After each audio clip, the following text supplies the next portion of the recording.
অপরূপ টিভি। চট্টগ্রামের সীতাকুণ্ডে জাহাজ ভাঙা শিল্পে শূন্য প্রাণহানি নিশ্চিতের তাগিদ দিয়েছেন জেলা প্রশাসক মোহাম্মদ জাইদুল ইসলাম মিয়া।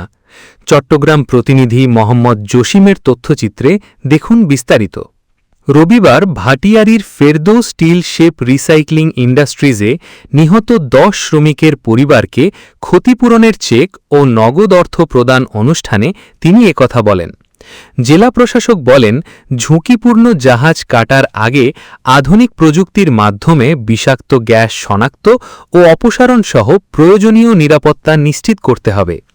বিশেষ করে গ্যাসবাহী জাহাজ কাটার ক্ষেত্রে সর্বোচ্চ সতর্কতা অবলম্বনের আহ্বান জানান তিনি।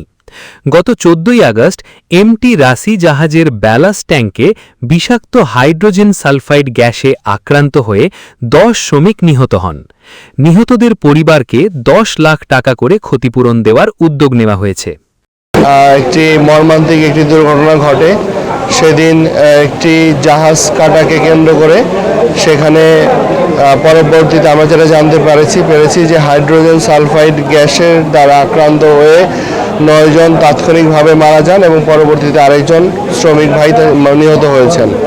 আজকে আমরা এখানে এসেছি সেই সমস্ত শ্রমিক পরিবারদের পাশে দাঁড়াতে। এখানে শিপ ব্রেকিং অ্যাসোসিয়েশন তাদের পক্ষ থেকে এই যারা নিহত হয়েছেন তাদেরকে প্রত্যেক পরিবারকে ১০ লক্ষ করে টাকা দেওয়া হলো এবং এর পাশাপাশি বাংলাদেশ সরকারের পক্ষ থেকে প্রত্যেক নিহত পরিবারকে ২৫,০০০ টাকা করে আমরা ক্যাশ প্রদান করেছি।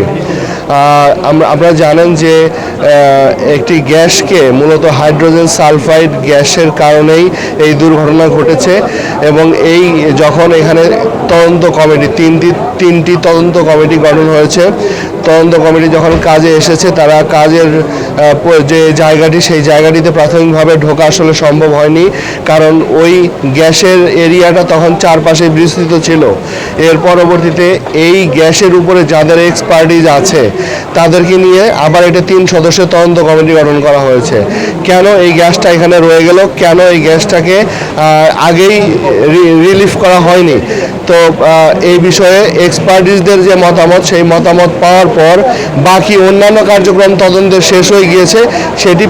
সেই মতামত পাওয়ার পর আমরা পুরোপুরিভাবে বলতে পারবো যে কেন এখানে সেদিন এই দুর্ঘটনাটা গ্যাসটা কিভাবে এসেছে, কেন এই ঘটনাটা ঘটেছে এবং আমরা সেই আলোকে ব্যবস্থা গ্রহণ করতে পারবো।